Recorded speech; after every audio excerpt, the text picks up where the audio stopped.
Baik, sebelum kita uh, masuk lebih fokus lagi terkait ahkamun nun sakinati wa tanwin, kita pahami terlebih dahulu apa itu hukum tajwid. Ya, jadi hukum tajwid adalah aturan atau kaidah dalam membaca Al-Quran. Nah, lebih spesifiknya adalah kaidah-kaidah atau aturan yang diterapkan pada pertemuan antar huruf hijaiyah, baik yang terdapat pada satu kata atau dua kata dalam sebuah kalimat. Em, atau cara baca, ya. cara baca cara baca masing-masing huruf itu termasuk bagian dari bagian yang spesifik ini. Oleh karena itu hukum tajwid hanya fokus pada keberadaan suatu huruf pada sebuah kata atau kalimat yang akan saling mempengaruhi perubahan suara satu sama lain, sehingga cara bacanya pun mesti diatur agar supaya keaslian dari sebuah riwayah bacaan Al-Quran tetap terjaga. Begitu. Baik. Berdasarkan apa yang tertulis dalam kitab-kitab para ulama, hukum tajwid bisa terjadi pada semua huruf hijaiyah, yang mana semua terangkum pada satu istilah hukum pertemuan dua huruf. Ya, meskipun ada juga huruf yang kemudian diatur cara bacanya dan dia itu sendirian, ya, sehingga huruf tersebut menjadi objek hukum bacaan. Contoh misalnya tafkhim tarqiq pada huruf ro, gitu kan? Itu kan dia sendirian. Ya meskipun ada juga nanti faktor huruf lain yang menyebabkan dia dibaca tebal atau tipis gitu ya. Taib. Ada yang objeknya satu huruf saja dan ada yang dua huruf, bahkan sampai tiga huruf. Nah, dari sinilah muncul beberapa huruf yang menjadi objek dari hukum tajwid. Jadi ternyata enggak semua huruf hijaiyah di dalam Al-Quran kemudian menjadi hukum. Tidak semuanya. Ya, lebih tepatnya bukan hukum kalau dia sendirian, lebih tepatnya hanya di cara baca aja. Ya, cara baca masing-masing huruf begitu. Dia nggak masuk ke hukum sebetulnya. Ya, baik. Contohnya tadi ro, tafkhim, tarqiq gitu ya. Nah, semisal hukum nun sukun dan tanwin, hukum mim sukun, hukum nun dan mim bertasydid, hukum lam sukun dan lain sebagainya yang ada dalam kitab Tuhfatul Atfal ini. Begitu. Nah, bab yang pertama dalam kitab Tuhfatul Atfal adalah hukum nun sukun dan tanwin. Di sini Syekh Sulaiman Al-Jamzuri memberikan judul Ahkamun Nunis Sakinati wa Tanwin. Ya, hukum nun sukun dan tanwin adalah aturan atau kaidah yang mengatur cara baca huruf nun sukun atau tanwin karena keberadaannya pada sebuah kata tertentu sehingga cara bacanya pun mengalami perubahan, ya, atau akan mengalami perubahan atau pencampuran suara. Ini tergantung pada huruf hija yang berada setelahnya. Jadi kenapa mesti diatur? Karena terjadi perubahan suara, begitu ya.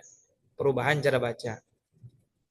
Nah, perubahan cara baca inilah yang kemudian dirangkum menjadi sebuah kaidah yang ada di dalam disiplin ilmu tajwid.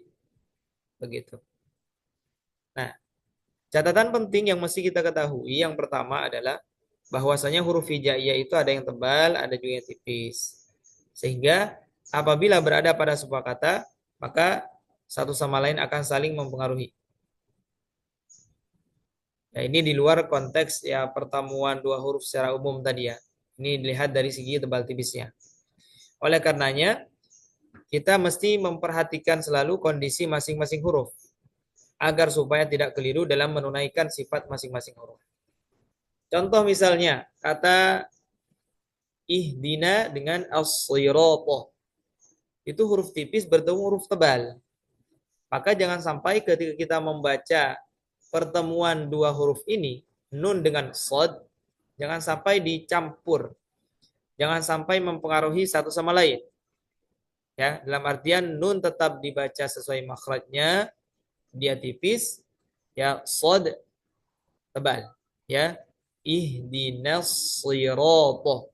Maka dalam ini tidak ada hukum secara khusus kecuali hanya idgham saja.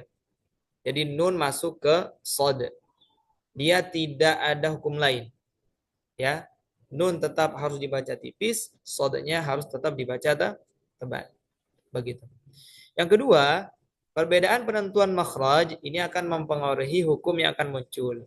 Semisal qiraatnya Abu Ja'far ibn Qaqa al-Madani, yang mana beliau membaca nun sukun dan tanwin saat bertemu dengan huruf kha dan ghain dibaca ikhfa, dibaca samar, mil ghairi, ya, atau mil khairi.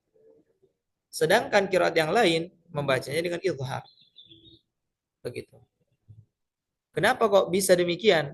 Karena qiraat yang ke-10 ini, qiraat Abu Ja'far Ibn Qaqa al-Madani beranggapan bahwa kha dan ghain itu dia masuknya ke makhraj lisan secara secara pencatatan lah, secara pencatatan makhraj. Sedangkan ulama yang lain meskipun dia memang secara fisiknya dia nyambungnya ke lidah karena di akar, tapi karena posisi akar itu di dalam artian paling jauh di sini ya, paling jauh. Dia posisinya di wilayah tenggorokan, maka dia masuk ke makhraj al-halaq. Begitu. Ini berdasarkan kajian atau analisa ilmiah ya dari para ulama kita. Ala kulli hal dua-duanya sah. Ya, dua-duanya sahih begitu. Tinggal kita belajar aja. Nanti riwayatnya yang berbeda seperti ini, kemudian yang kita baca seperti ini. Begitu. Yang menjadi masalah adalah kita belum belajar tapi sudah praktik. Nah, ini salah, ya. Jadi jangan sekali-kali kemudian kita mengamalkan sesuatu tapi kita tidak punya dasar ilmunya. Begitu ya.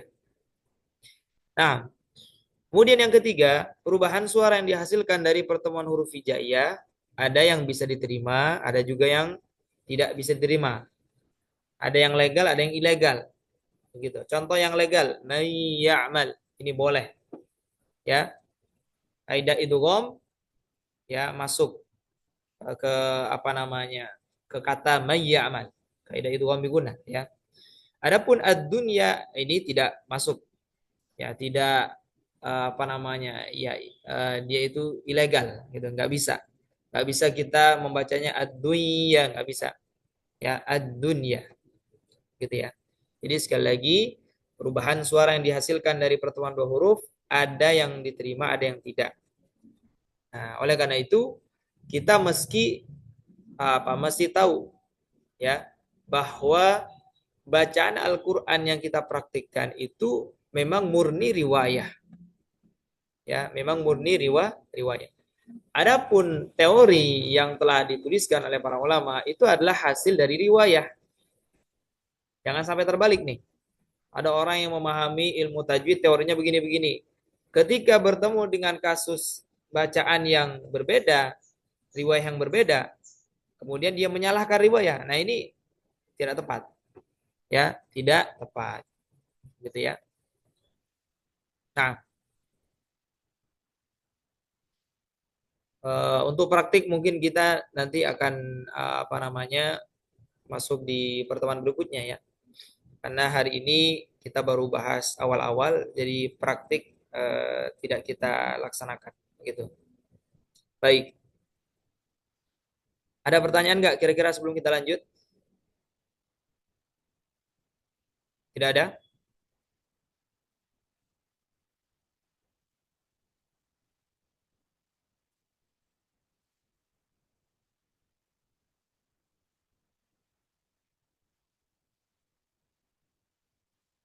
Baik, tidak ada ya. Kita lanjut.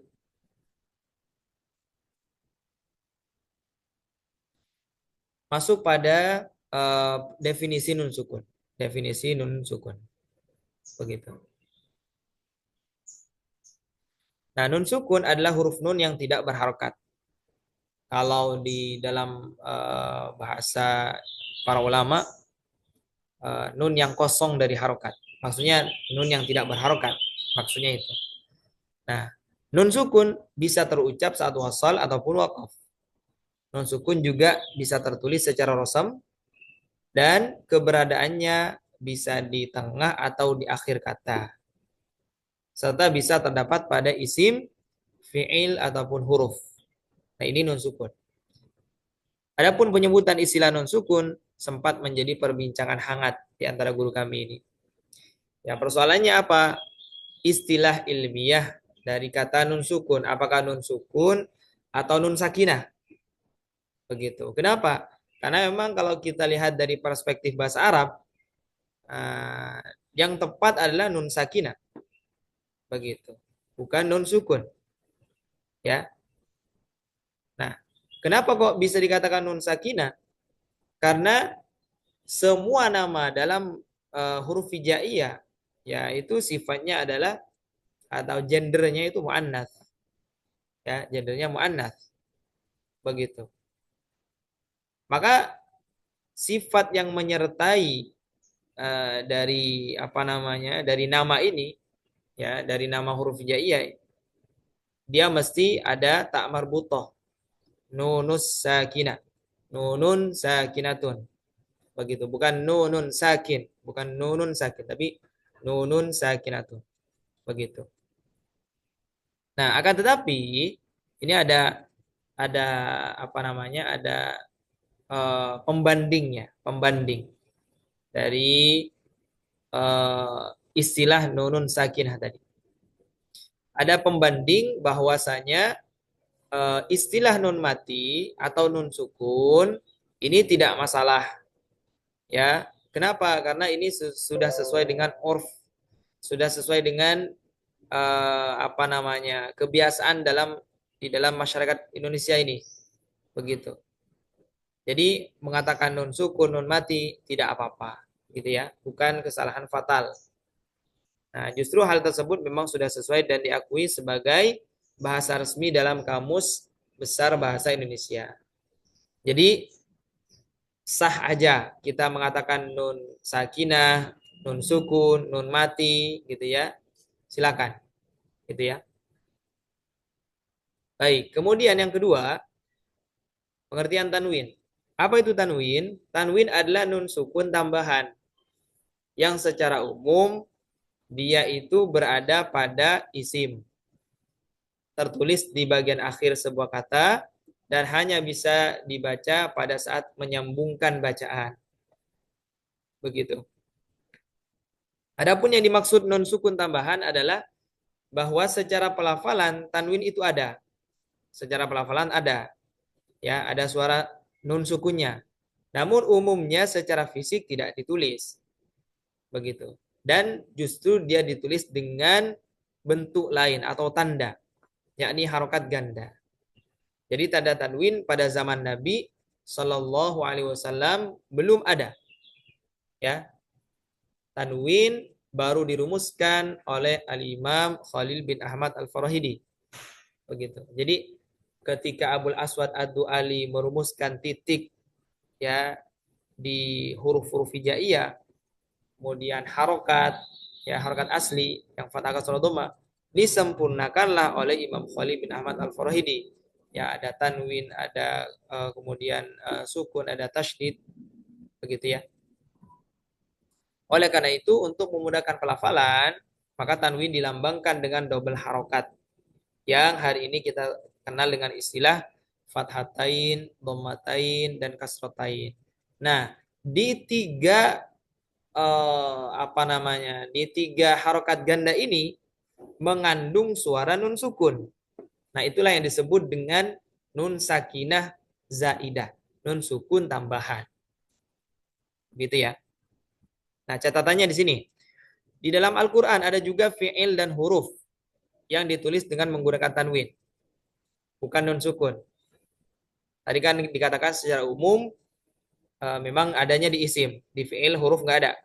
Nah, ini pengecualian, ya masuknya ke pengecualian. Contoh, pada kata layakunan, layakunan dan lanasfa'an untuk seluruh qiraat. Nyatanya di sini lanasfa'an dan layakunan itu tanwin padahal dia fi'il. Begitu ya. Kemudian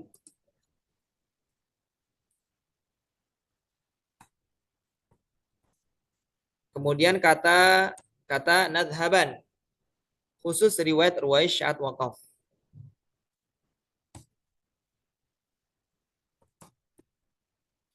Ya. Kemudian kata idzan yang diantaranya terdapat pada surat Al-Isra ayat 76. Begitu. Ya, ini ada pada harf. Ini merupakan bentuk pengecualian yang tidak termasuk dalam definisi nun sukun di atas. Jadi kenapa kok harus ada apa namanya definisi yang menyeluruh dan ada pengecualian-pengecualian? Tentu hanya untuk memudahkan bagi kita semua untuk memahami apa itu nun sukun, apa itu tanwin, begitu. Jadi bukan berarti oh kenapa ini kok definisinya kok nggak dicantumin aja semuanya termasuk pengecualian-pengecualiannya. Dulu saya juga beranggapan begitu, ya. Kenapa kok nggak masuk aja? Oh ternyata setelah kita berdiskusi dengan Syekh Farbi, beliau menyampaikan bahwa uh, semua ilmu kemudian yang didefinisikan dengan sebuah istilah itu pasti ada pengecualiannya, ya. Seperti halnya dalam kaidah usul fikih itu likulli qaidin mustasnayat. Setiap kaidah itu pasti ada pengecualiannya, begitu. Makanya tidak setiap kullu bid'atin dhalalah misalnya, setiap bid'ah adalah sesat misalnya. Ya karena ada pengecualian-pengecualiannya. Dan ini sudah mafhum di kalangan para pelajar usul fikih, fikih gitu ya. Kaidah ini umum, begitu. Nah, sama halnya dengan kaidah apa istilah nun sukun ini, ya ataupun tanwin. Kemudian berikutnya yang kedua, catatan yang mesti kita ingat juga. Umumnya tanwin itu ditulis dengan tanda harokat ganda. Namun ternyata ada tanwin yang ditulis dengan bentuk huruf nun asli secara rosam. Ya, asli secara rosam. Seperti kata ka'ayyin yang terulang 7 kali dalam Al-Quran. Gitu ya, ka'ayyin. Maka jika wakaf pada kata tersebut mesti berhenti pada huruf nun sukunnya. Ka'ayyin. Kecuali riwayatnya atau qiraatnya Abu Amr dan Ya'qub yang wakafnya pada huruf ya. Ka'ay. Begitu. Kemudian catatan yang ketiga. Ada satu contoh nun sukun asli ya yang secara rosem tidak tertulis, yaitu pada kata nunji. Padahal apa namanya? Padahal dia adalah fi'il gitu ya. Harusnya kan nun sukun itu ada pada fi'il, tapi ternyata nggak ditulis gitu ya. Nah, alasan mengapa tidak tertulis secara rosam ialah agar supaya dapat menghimpun bacaan dari riwayat Syu'bah dan juga qiraatnya Ibnu Amir yang menjadi kata nuji. Yang awalnya kalau bacaan kita dan qiraat yang lain nunji, nah Imam Syu'bah dan qiraat Ibnu Amir membacanya nuji wa kadzalika nuji. Begitu. Baik. Nah, dari penjelasan di atas ada 5 perbedaan spesifik antara nun sukun dengan tanwin. Yang pertama, kalau nun sukun itu pasti nun asli. Sedangkan tanwin itu nun tambahan, bukan asli, tambahan. Ya, nun zaidah tadi. Kemudian yang kedua, nun sukun tertulis secara rosam. Sedangkan tanwin secara rosam fisiknya nggak ada. Hanya ada di pengecualian tadi, ya. Kemudian yang ketiga, nun sukun terbaca saat waqaf maupun wasol. Sedangkan tanwin hanya berlaku saat wasol saja. Ya, saat wakaf otomatis dia menjadi apa? Mad iwad kalau belakangnya alif. Begitu ya. Kalau terjadi di atasnya tak marbutoh, otomatis jadi ha. Gitu ya. Kemudian kalau di atasnya huruf yang lain otomatis jadi sukun. Begitu. Kemudian perbedaan yang keempat, Ya, nun sukun terdapat di tengah dan di akhir kata, sedangkan tanwin hanya di akhir. Jadi nggak ada yang namanya tanwin itu di tengah kata misalnya. Kalamun misalnya, kalanmun misalnya nggak ada. Ya, pasti di akhir. Kalamun di munnya itu. Kemudian yang kelima, terdapat pada isim, fi'il, dan huruf. Sedangkan tanwin hanya pada isim saja. Ya, ya kecuali pengecualian-pengecualian tadi. Nah, dari 5 perbedaan di atas, selebihnya memiliki kesamaan. Ya, keduanya sama-sama nun sukun. Ya, sama. Ya nun sukun juga yang ditanwin. Begitu. Sama-sama terucap saat wasol. Ya, nun sukun ataupun tanwin saat wasol sama-sama bisa dibaca. Sama-sama bisa berada di akhir. Contoh min. Ya, aliman itu di akhir. Ya. Eh, Apabila dilihat dari sisi pengecualian, maka keduanya sama-sama bisa tertulis secara rosam dan keduanya bisa sama-sama berada di isim, fi'il maupun huruf. Ini kalau dilihat dari segi pengecualian. Begitu. Baik.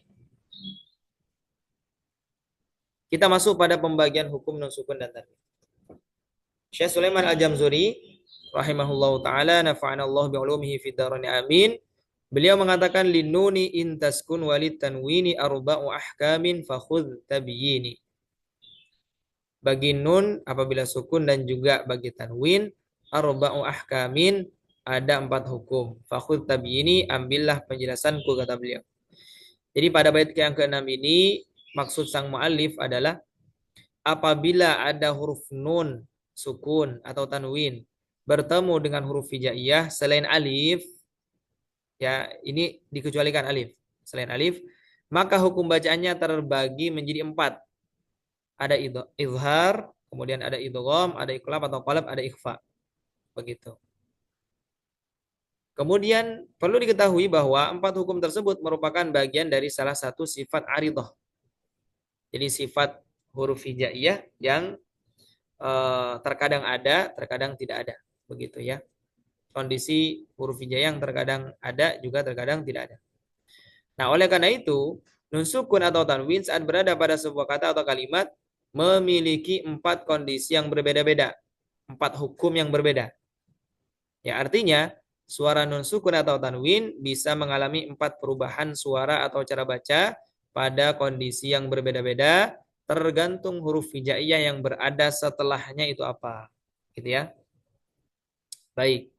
Yang pertama, fal awwalul izharu qabla ahrufi lil halqi sittun rutibat fal ta'rifi hamzun fahaun thumma ainun ha'u muhmalatani thumma ghainun kha'u. Fal awwalul izhar yang pertama adalah izhar qabla ahrufi, di mana nun sukun atau tanwin berada sebelum huruf-huruf halaq.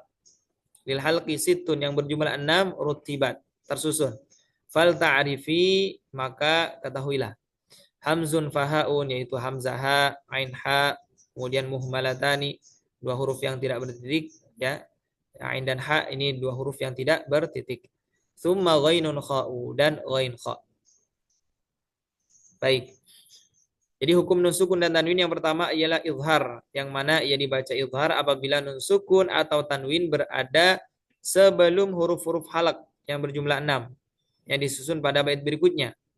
Maka kenalilah dan hafalkan huruf-hurufnya, yaitu hamzah ha, ain ha, dan ghain kha. Begitu. Baik. Jadi dari sini kita bisa melihat sekilas bahwa 6 huruf ini menjadi penyebab sinun sukun atau tanwin dibaca izhar. Ya. Bukan 6 hurufnya ini yang menjadi kajian kita, bukan. Tapi nun sukun dan tanwinnya. Ya. Jadi sekali lagi perlu diingat bahwa hamzah ha, ain ha, ghain kha adalah 6 huruf yang menjadi penyebab nun sukun atau tanwin dibaca izhar. Ya, jadi kita fokuskan nun sukun dan tanwinnya. Begitu. Definisi izhar secara bahasa, izhar adalah al-idah wal bayan, jelas dan terang. Sedangkan secara istilah, izhar adalah ikhrajul harfil mudhari min makhrajihi bi ghairi gunnatin zahiratin ay zaidatin. yakni mengeluarkan huruf yang diizharkan dari makhrajnya, ya, tanpa guna yang jelas, gitu ya. Atau di sini al-mudhari yang jelas, mengeluarkan huruf dengan jelas, al-mudhari dengan jelas dari makhrajnya, lebih lebih tepatnya begitu ya bahasa ini.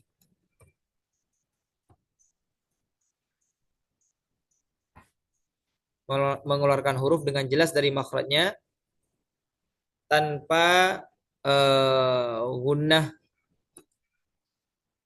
tanpa guna yang jelas, yang apa, tanpa adanya guna tambahan gitu ya.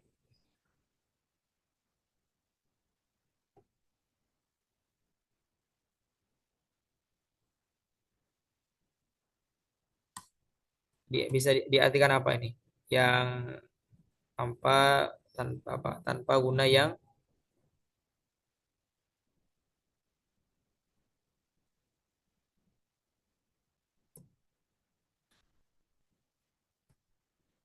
ya tertampakkan. Ya maksudnya apa? Kalau dari zahira itu kan ibaratnya jelas kelihatan gitu ya, jelas kelihatan gunanya. Nah ini tidak. Kenapa? Karena tingkatan gunanya nanti di bawah gitu, paling bawah. Baik.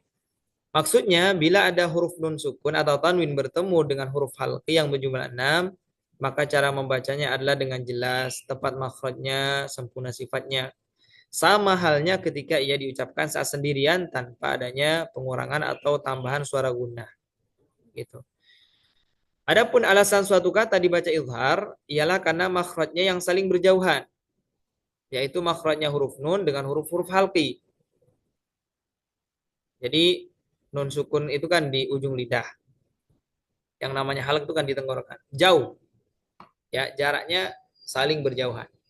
Oleh karena itu dalam ilmu tajwid kaidahnya pertemuan dua huruf yang makhrajnya saling berjauhan maka hal tersebut tidak dapat diidghamkan ataupun diikhfakan. Jadi mesti dibaca jelas. Begitu.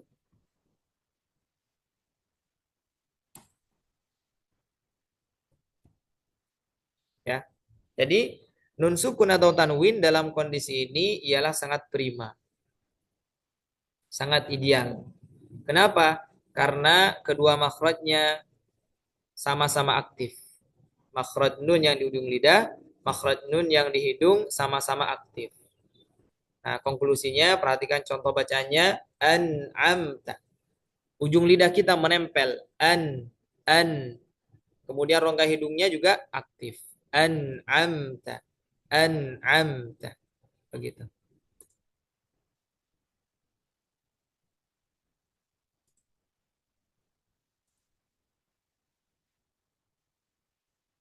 Baik. Adapun huruf-huruf halqi, yakni huruf-huruf yang berada di makhraj tenggorokan, merupakan huruf-huruf yang menjadi sebab nun sukun atau tanwin tetap dibaca izhar. Ingat ya. Jadi hukum asal setiap huruf itu adalah izhar. Ya. Nah, 6 huruf halq ini itu menjadi penyebab nun sukun tetap dibaca izhar. Artinya tidak menjadi idgham, tidak menjadi iqlab ataupun ikhfa. Begitu. Dan disebut dengan istilah mudhar indah. Jadi 6 huruf ini disebut istilah mudhar indah. Ya hamzah, ain, ha, ghain, kha disebut mudhar indah. Begitu. Hamzun fahaun thumma ainun ha'u muhmalatani thumma ghainun kha. Baik. Mudhar indah diambil dari redaksi fa'inda harfil halqi adhhir. Yakni dihukum nun sukun dan tanwin mawdhumah muqaddimah jazariyah. Bait yang kedua. Adapun istidlal dari istilah ini dimunculkan oleh Syekh Muhammad Al-Farabi. Gitu ya. Jadi beliau memunculkan istilah baru yang mungkin di beberapa kelas tidak dikenal, begitu ya. Istilah mudhar indah, ya, mudgham fi dan seterusnya. Baik. Contoh bacaannya. Man amana hasidin idza ma aghna anhu malu, dan seterusnya. Nah, kita masuk ke praktik ya. Kita masuk ke praktik. Jadi cara bacanya ucapkan nun sukun atau tanwin dengan jelas tanpa menahan lama suara gunnah atau tanpa dihentak. Lalu ucapkan juga dengan jelas huruf yang berada setelahnya. Begitu. Nah, beberapa kekeliruan saat membaca izhar halqi. Yang pertama, yang perlu diwaspadai, ini yang sering terjadi, memantulkan suara nun. Ana amta misalnya, ana amta, tahan dulu, atau menghilangkan sifat gunnah pada nun sukun atau tanwin. Pokoknya dihilangin. Amta misalnya, amta, ya. Atau memanjangkan kadar gunnah pada nun sukun atau tanwin melebihi kadar satu harokat. Amta ini salah juga, ya, salah juga begitu. Baik, dipersilakan untuk membuka mic-nya masing-masing, langsung baca bergantian, ya, baca bergantian. Setelah ini nanti kita tutup dengan sesi tanya jawab. Silakan, Fatan, Ya, Tat. Ya. baca satu baris. Silakan, Ma- baca satu baris. Man aman Iya, hasidin idza hasad. iya. Gantian berikutnya silakan langsung dibuka mic-nya.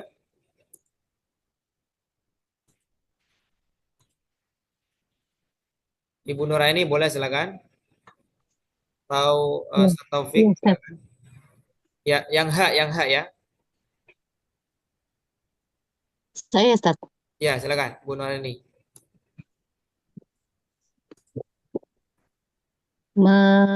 Ma'agna anhu maluhu. Ya, lanjut.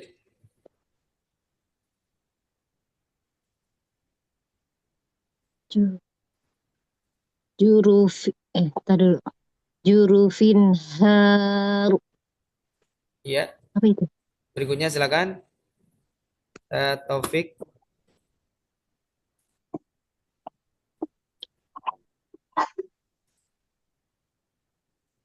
Oh, atau Saad Umar silakan.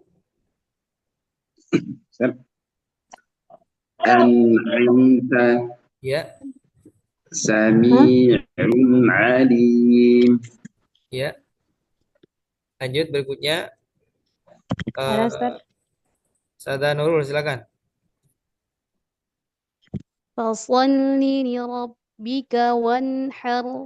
Ya, Azizun hakim. ya. Siapa lagi yang belum?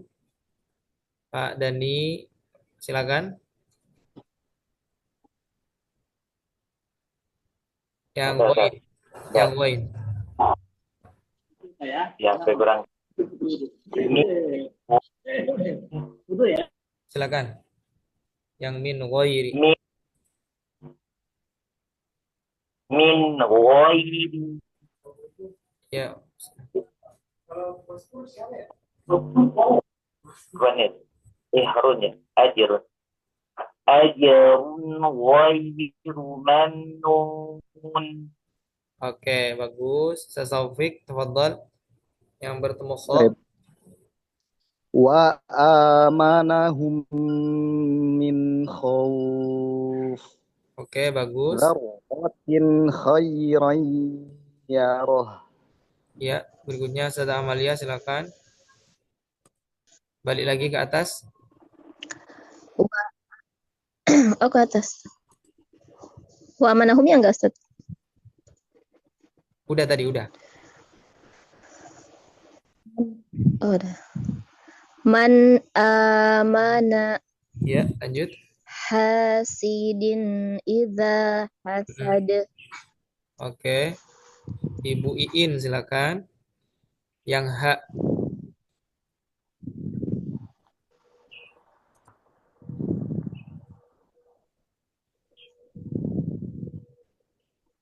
Ibu Iin silakan. Atau Bunda Ais. Ustaz. Ma aghna anhu maluhu Iya, finhar. baik. Cukup. Tidak ada lagi yang baca ya. Baik. Untuk materi kita cukupkan sampai di sini. Kesimpulannya untuk hukum nun sukun dan tanwin yang pertama ialah izhar halqi. Alasan disebut demikian adalah karena nun sukun atau tanwin dibaca jelas sesuai makhraj dan sifatnya tanpa ada tambahan guna tadi saat bertemu dengan huruf-huruf yang berada di makhraj halq tenggorokan. Adapun huruf yang dibaca izhar pada hukum yang pertama hanya satu. Ya, kenapa? Karena objek kajiannya hanya nun sukun.